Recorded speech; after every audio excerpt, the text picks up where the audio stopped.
Doon, magpatulong ka kay ate. Ayan, mabalang kami para tulungan ka. Market size, kagagaling namin sa Balayclas ni Charlotte and pauwi na kami. Nag-message si ate yung kapitbahay namin na terminator yung amo niya. Yung pinalitan nun is terminated. So ngayon is terminate on the spot si kabayan din. So pupuntahan natin dito. Dito lang siya. Kako is parating na kami kaya inantay niya ako. Naghahanap siya ng boarding kasi wala siyang titirhan. So binigay ko yung number ni ate. Puntahan natin siya. Tanong natin kung bakit siya na-terminate. Hawak ko yung kamay nitong pasaway na to eh. Building namin mga kitsas. Pero dito daw sabi niya. Saan siya?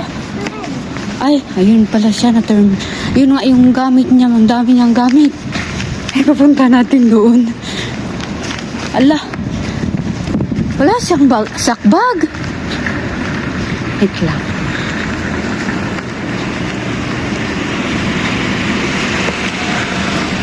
Ayan siya mga kit size. Ba't ano nangyari? Ba't ang dami mong gamit? Ito yung gamit mo lahat? Buti nga, tinapon mo na yung iba. Kasi hindi ang tiklop eh. Bakit? Di ba maganda yun eh? Okay na yung amo mo? Diba yung lula ang problema dyan, tsaka yung lalaki. Sa babae, okay. Ah. Yung bata, okay. Ay, ito, i-kontakin mo yung number ni ate. This week, wala kami problema. Ang lula galing ng Dubai, kararating ng Lunes. Simula ng Lunes na masama ng timpla sa akin, hindi ko alam kung bakit. Oh. Tapos biglang, Ba't wala kang sakbag? okay na yan, kaysa para tayong... Wait lang, kontakin ko si ate. Ay, yung itaksi mo na lang yung gamit mo. Bigyan na lang kitang pang taxi mo, no? Hindi ko nga alam natin mag-move. Hindi, ay mag-ali ka, ipataksi kita. Pataksi na lang kita. Tapos, kontakin mo yung number ni ate. Oo, kunin mo lahat yan. Ay, bigyan kita ng pang taxi mo, no?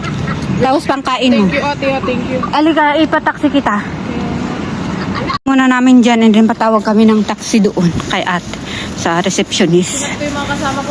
Can we ask call a taxi? Taxi? Yeah, in Chunwan Liksang. Oo. Okay. Para pahinga muna at ayusin ko. Yan ay kakauntihan.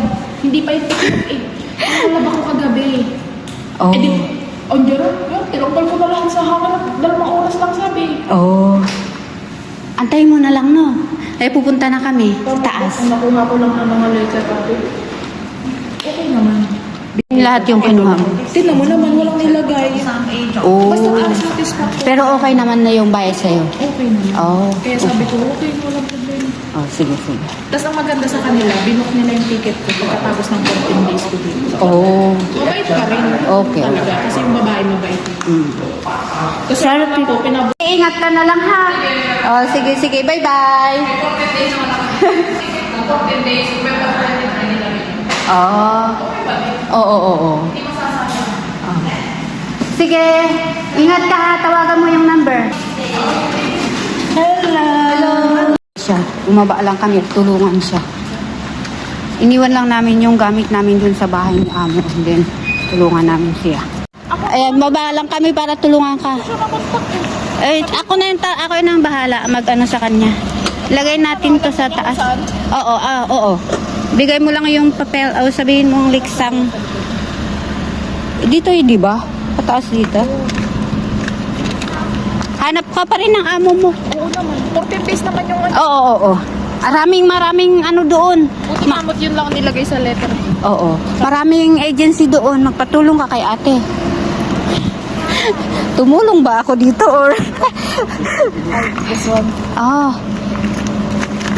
Kailangan talaga may sakbag na naka-ready, no? In case na ganitong... Gusto ko pa naman ito. Ilagay mo daw dito. Wait lang, buksan ka. Dito ka na lang. Sige, ingat ka, ha? Hindi ako makaano bukas kasi maaga yung ano namin sa exhibit namin sa expo. Oo, sige. Bye-bye. Ingat. Sige. Sige. Ingat, ha? Bye. Go back. Ayaw maklose yung ano,